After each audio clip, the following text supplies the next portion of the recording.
Anand, allow me just a comment on your earlier story on Bangladesh. Yeah. You look at the response of the government of India. Has you heard anything from the government of India that the government of India has taken up this matter with the Bangladeshi authorities?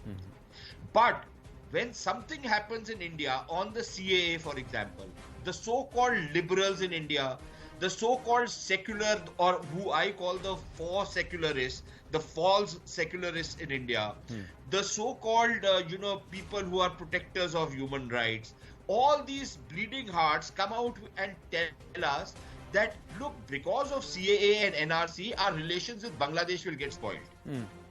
How is it that when there is a pogrom against Hindus in Bangladesh, there is nobody who raises a voice that Bangladesh's relations with India will get spoiled?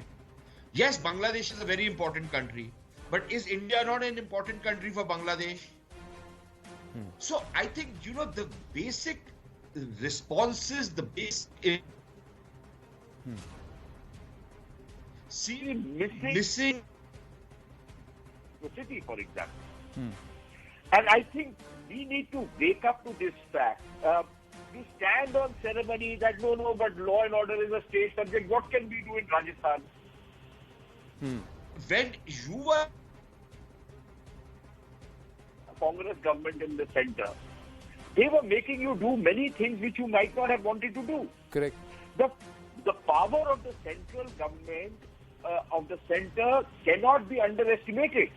If it wants to really do something, and if it wants to be seen to be doing something, you mean to tell me that a state government can actually defy the central government?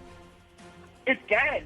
Provide if you are going to be so withdrawn, so diffident, then yes, it can. It can run circles around you. Correct. But if you are going to be combative enough, then the state government will not be able to do anything. I suspect what happens very often is that, the ruling party sometimes gets the impression that, okay, let these guys go soft on these terrorists because the electoral and the political advantage of that will come to us. Now, if that is a cynical calculation, and I'm not saying it is, I am just speculating on this, but if you are making those kind of cynical calculations, then you are putting the security of the land in jeopardy. No, absolutely. And if that is the political calculation, sir, it cannot. This kind of political calculation cannot happen at the cost of India. It cannot happen. Exactly. So I'm going to ask before I bring. Somewhere along the line, when I don't see an adequate response, it makes me wonder whether there is this kind of a cynical calculation. Let Guru Prakash Paswan respond to this. Because this is a matter of serious concern. This is a matter of serious concern. And then I'll bring in Mr. Rehmani. Yes, Guru Prakash Paswan. No, see, I was patiently listening to Sushant Sareen ji, and he rightly pointed out that security often has been compromised by the political class for the sake of votes. But that was the situation before 2014. Like you pointed out, in 2008, the attacks in Mumbai happened. Before that, the Batla House encounter. We need to take into account those errors as well. But in the last 8 years, there is a paradigm shift, Anna. There is a total transformation with respect to security apparatus for our country. We saw the transformational surgical strikes happening. We saw the Balakot happening. Was this possible before 2014? No, because there was a sense of minority appeasement. There was a sense of Tushtikaran. They always wanted to play their politics. But after 2014, that has not been our priority. Our priority is security, safety, and sovereignty of the country. And no compromise will ever happen on that. Prime Minister himself is very cognizant. There is an entire department. There is NSA Ajit Dovalji who is constantly monitoring all the situation. Whatever whatever has happened in Patna, it is definitely a cause of concern. It is definitely a cause of concern, and we will continue to fight against. They have trained 15,000 people. There are such branches and such outfits operating in multiple places. One module busted, the rest goes underground or goes into hibernation for a certain period of time. Any organization has the right to train people, has the right to educate people, has the right to make people socially conscious and socially uplift them. Nobody can deny that.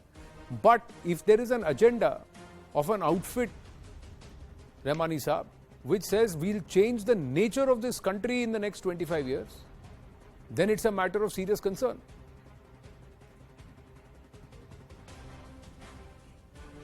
Yes, Anand, I agree with you. And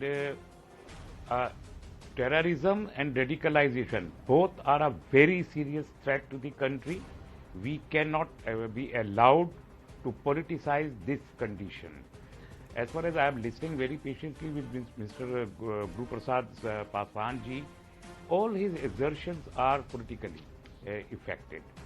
I am not calling them motivated, but politically affected. We cannot do politics on this kind of situations. If there are organizations who are radicalized and want to unleash war on the country, how much time will we take to collect the evidences and documents against them?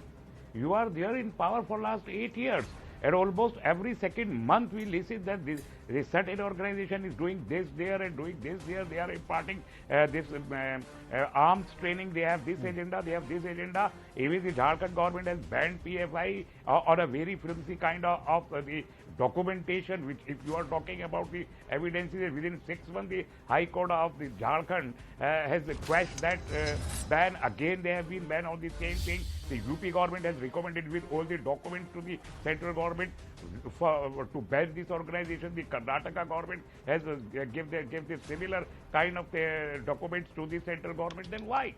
Why no action? Why there is no busting of such an organization? And is it this single organization? I remember in 2001 when the BJP that NDA government has banned SIMI.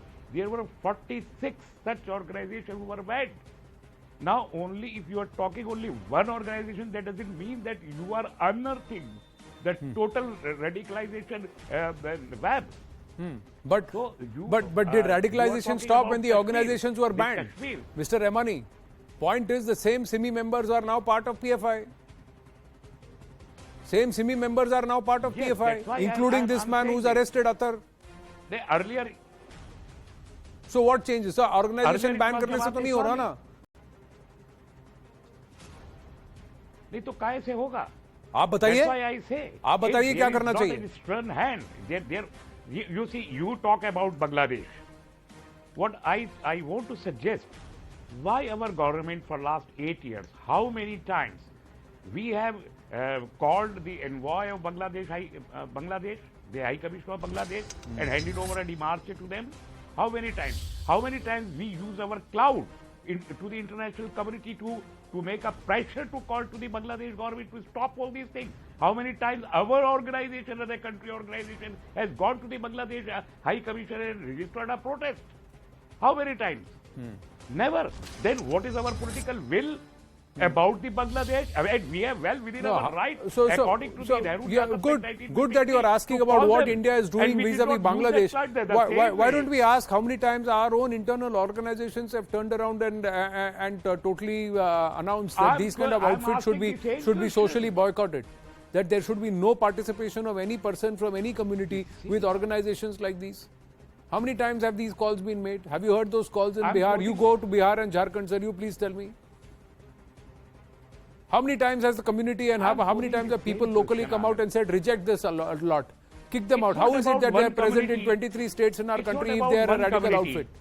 If they are up to no good. Final word, Guru Prakash Paswan, have to wind up.